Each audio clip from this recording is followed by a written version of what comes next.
Mike, let's talk about the three local teams. We got the Steelers, Ravens, and Eagles here. The Steelers, I don't know what to make of these guys. They've already got injuries with Richmond and Mendenhall out at running back. Wallace took a while to get into camp at receiver. Do you have a good feeling for this group? I think they have a chance to be very good. I think they address the offensive line a little bit in the draft. I think they have a very good chance to be very, very good if they get healthy. That's true of every football team at every level in America, but it's crucially true with the Steelers. I think they're going to be really good if they're reasonably healthy, and particularly in Roethlisberger's case, who's beat up a lot. If not, there's a lot of mileage on his clock now. Yeah. If not, I think they're going to come back to the pack a little bit. I can't figure them out yet. I think they're going to maybe start off slow because of the injuries, but later on this could be a team to really watch and come in really hot and a hot team in the playoffs.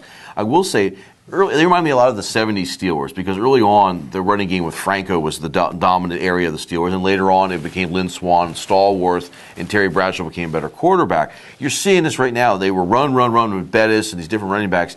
They don't have the running backs right now because of the injuries, or it's going to be interesting. And they haven't for a while, and they actually won Super Bowls without it. Yeah, but they've got some guys now that can, Antoine Brown and Wallace and so forth. So it'll be interesting. The Baltimore Ravens. We mentioned our other video segment. Suggs is already out. You got Ray Lewis, Ed Reed. They're getting older. Suggs, who I believe was the defensive player of the year in the league last year. Yeah. I still think they're a very good team. This is the black and blue division for a reason. I think the Ravens can still be really good. I think offensively they're going to let Forte do more. Let's see what he does with it. They're going to spread it out more. And the other thing is the other thing is just in terms of confidence and maturity. It seems like it might be Joe Flacco's time. I don't think he's a top 5 guy, and I don't think he's ever going to be. But remember how he played in the playoffs last year. He actually outplayed Tom Brady in that game that the Ravens probably should have won in the playoffs to go to the Super Bowl. But I think the Ravens are right there. They're one of the small groups. It's interesting. I think the Ravens and the Steelers are beat up on each other, probably split like they seem to do, and then it's going to come down to what the Bengals do in that division. And I think both teams are going to have good years. The Bengals might come out of the gate faster because of where they are with their injuries than the Steelers. Eagles. I think 10-6 is it doesn't matter who the quarterback is. It's Vic or Nick Foles. I don't see much of a drop off with his rookie. With how his poise and what he can do with them. But I see 10-6 for them, and I see a first round knockout. They lose in the first round. They are as talented as any team in the league. I don't think there's any question about that. I think they are as talented as any team in the league.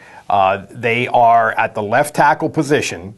Last year, their best football player is a guy, best player on their team is a guy who is out for the year, and he's being replaced by King Dunlap, who, despite being one of the biggest human beings I've ever seen up close, is a marginal NFL player. So anybody named King, that's a big drop off. So they're very reliant. It's hard to get around that, and also very, very dependent on Michael Vick staying healthy. Nick Foles for the long haul, I'm a little less confident than I think you are, Starkey. So I think this team is limited. I think they almost have to be better than 8-8. I think 10-6 is maybe conservative if they're reasonably healthy, because so many things went wrong last year. So many, the turnover differential, the record in close games, the fact that they had this truncated offseason and were trying to make these huge personnel changes and coaching changes and schematic changes. I mean all of this. There's a lot of markers that add up to the Eagles should be better this year.